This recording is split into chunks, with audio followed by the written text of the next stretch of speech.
Maybe. Iya. Kan kalian tadi udah cerita tentang pasar setan. Nah, sekarang gue punya cerita tentang 6 anak muda yang hampir kejebak di pasar setan. Oh shit. Jadi ada anak muda, kita sebut aja namanya Adit. Adit ini tuh anak kuliahan semester 8 yang lagi libur. Terus bingung mau liburan kemana. Akhirnya dia mutusin untuk naik Gunung Arjuno. Tapi sebelum ini tuh ngajak sahabat-sahabatnya dulu nih buat nemenin si Adit ini naik gunung bareng. Oke. Pas teman-temannya semuanya udah mau, langsung lah mereka semua berangkat tuh abis subuh. Adit berangkat dari Gresik dan nyampe ke Tretes jam 8 pagi. Nah, nyampe di Tretes, Adit dan yang lain tuh beli perbekalan makanan dulu tuh buat bekal naik nanti. Dan mereka lanjut naik gunung di jam 10 pagi. Selama perjalanan mereka semua tuh gak kerasa capek sama sekali karena sama-sama excited untuk sampai ke puncaknya. Mereka naik sambil bercanda-canda, ketawa-tawa, pokoknya lumayan berisik juga lah kedengerannya. Sampai tiba-tiba gak berasa nyampe di pos 1 tuh kira-kira jam 2 siang. Akhirnya mereka istirahat dulu sambil bikin mie instan. Di sini Bara, salah satu temannya Adit tuh bercanda-canda bilang, ngapain nyeduh sendiri, kita beli aja yang udah jadi di pasar. Terus si Adit tuh nyautin, pasar apaan Bar? Dijawab lah sama si Bara nih, pasar setan. Ya elah. Goblok. Terus ketawa-tawa tuh dia di situ. Nah tapi Moibi, si Bara ini tuh orang yang gak pernah naik gunung. Jadi dia tuh gak tahu lah tentang sesuatu yang kayak peraturan-peraturan gunung. Gak boleh ngomong sembarangan gitu-gitu. Sotoy banget ya. Nah terus singkat cerita, mereka lanjut tuh ke pos 2 sekitar jam 3 sorean. Dan pas udah mau maghrib, si Bara nanya nih ke Adit, kira-kira jam berapa Dit buat sampai ke pos 2? Terus Adit bilang, setengah jam lagi Bar, sabar ya. Makin semangat tuh Bara yang baru pertama kali naik gunung. Dia jalannya makin cepet. Dan pas waktu udah mau masuk maghrib, si Bara lagi-lagi nanya nih ke Adit, Dit kok belum sampai-sampai juga ya? Ini udah mau sejam loh. Kata lo setengah jam lagi. Tapi di situ Adit yang jalan di paling depan tuh gak bisa jawab. Dan dia milih buat diem aja. Tapi tiba-tiba mereka tuh kayak ngelewatin hutan yang penuh pohon pisang. Pokoknya suasananya tuh jadi beda banget lah di situ. Dan ternyata katanya di situ Adit tuh ngeliat sosok bayangan sekelebat gitu yang ngikutin mereka jalan. Tapi di situ Adit tuh nggak mau ngomong ke siapa-siapa, takut pada parno kan. Nah makin jalan ke depan, Adit tuh ngerasa udah 2,5 jam jalan, tapi mereka nih masih belum sampai di pos 2. Akhirnya si Adit mutusin lah buat masang tenda aja karena udah jam 7:30 malam. Dia langsung nyari ranting pohon di sekeliling tenda buat bikin perapian kecil. Terus biar suasananya juga gak tegang, si Adit bilang nih ke yang lain buat bikin mie instan dan bekal-bekal yang mereka siapin tadi pagi. Udah tuh mereka ngobrol-ngobrol, ketawa-tawa, dan gak lama semuanya masuk tenda buat tidur. Terus masih jam 10, Adit tuh masih belum bisa tidur karena kepikiran takut di jalur yang salah dan kehabisan bekal. Tapi gak lama akhirnya dia ketiduran juga tuh. Dan pas Adit kebangun, tiba-tiba tuh kayak ada angin kenceng banget dari luar tenda Muebi. Ditambah si Adit tuh juga denger ada suara rame banget dari kejauhan, kayak suara orang konser gitu loh. Tapi belum tahu juga tuh itu pastinya tuh apa. Nah karena mereka semua satu tenda, Adit tuh ngeliat ke teman-temannya yang lain. Dan ngeliat satu orang temennya, si Bara itu, mukanya tuh kayak lagi penasaran gitu sama suara yang ternyata dia tuh juga denger. Akhirnya si Bara nyoba ngintip dan ngebuka pintu tendanya dikit. Dan pas dibuka Moibi, dia kaget banget karena banyak jejak-jejak kaki di luar tenda. Dan sekeliling tenda mereka tuh kotor kayak ada tumpukan sampah gitu. Padahal tadinya bersih-bersih aja kan? Bersih banget. Cing aneh dong. Nah makanya tuh, terus pas ngeliat itu, si Bara langsung ngeliat jam tuh.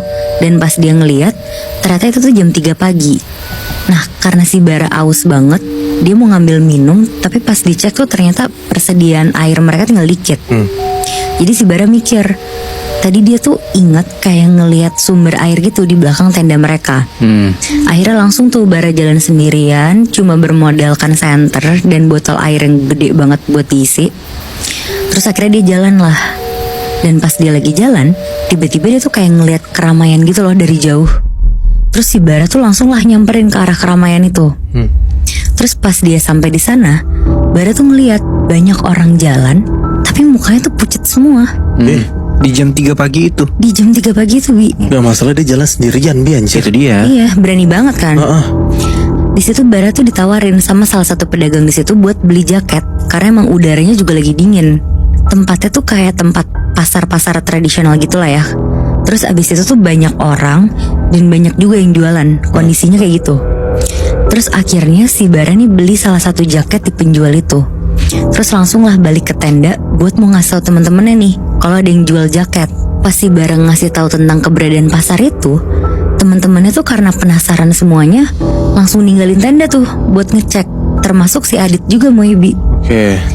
Tapi pas sampai di sana semuanya tuh bilang kalau nggak ada satu orang pun di tempat itu. Jadi tempatnya tuh kosong gitu, nggak ada pasarnya. Terus mereka akhirnya pada debat tuh sama si Bara karena pada nggak percaya gitu kan, kayak dikira lo halu ya. Iya. Terus di situ si Bara tuh langsung nunjukin tuh buktinya si jaket yang dia beli itu. Dan pas dilihat sama si teman-temannya Muibi, si jaketnya tuh kelihatan kayak lusuh banget, robek-robek. Tapi kalau si Bara ngelihat ke jaket itu, jaketnya tuh bagus banget kayak baru. Oh. Terus pas lagi ngeliatin jaketnya Bara, tiba-tiba tuh dari jarak 10 meter kayak kedengeran ada suara rame gitu. Tapi tuh nggak kelihatan apa-apa Muibi. Nah, di situ tuh teman-teman yang lain tuh nolak, soalnya si Bara kan ngajakin ke situ langsung kan. Soalnya teman-teman tuh ngerasa kayak ada yang aneh nih kayaknya nih.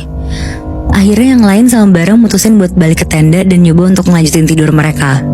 Mereka tuh makin takut keluar karena dari dalam tenda mereka aja Muibi kedengeran suara gamelan dan keramaian tuh makin keras banget. Wow. Dan singkat cerita, akhirnya keadaan tuh kayak mulai sepi lagi tuh. Suara-suara orang, gamelan tuh udah gak ada lagi. Jadi udah hening banget. Adit sama teman-temannya akhirnya tuh ngeberaniin diri lah keluar tenda. Dan ternyata jejak-jejak kaki yang mereka lihat semalam pun juga udah gak ada. Sama tumpukan-tumpukan sampahnya juga udah bersih banget lah. Hilang tiba-tiba tuh. Hilang tiba-tiba Moy. Akhirnya mereka semua makan lah tuh. Dan abis makan mereka semua beresin tenda, terus ngelanjutin perjalanan ke pos 2. Dan alhamdulillahnya setelah 1,5 jam akhirnya mereka sampai juga tuh di pos 2. Di sana Adit sama teman-temannya tuh nemuin pondok tempat orang nyari belerang di Gunung Welirang namanya. Dan di kanan bawah pondokan tuh ada aliran air di situ. Adit sama teman-temannya tuh langsung lah ngisi air tuh buat bekal naik ke puncak Arjuna nanti.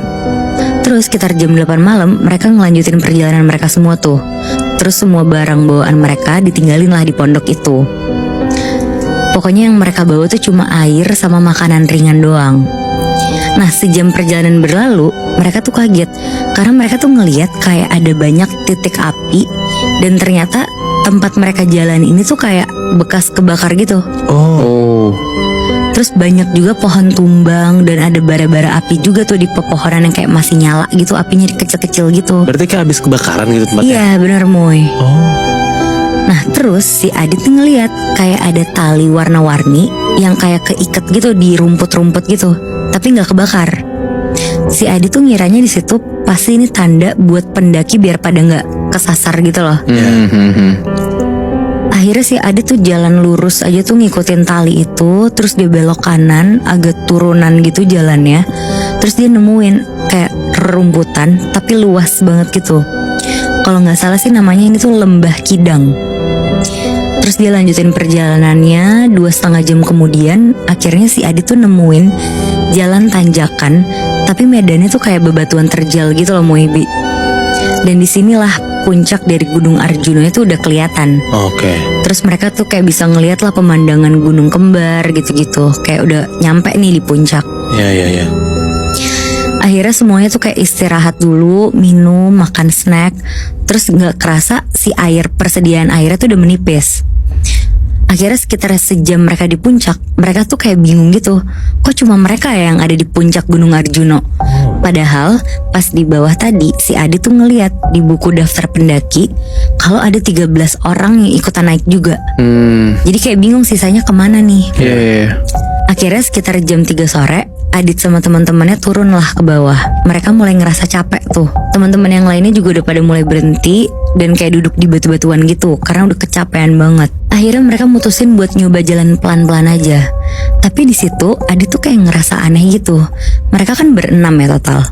Tapi Adit tuh kayak ngelihat ada satu orang lagi di belakangnya mereka. Wah. Jadi bertujuh.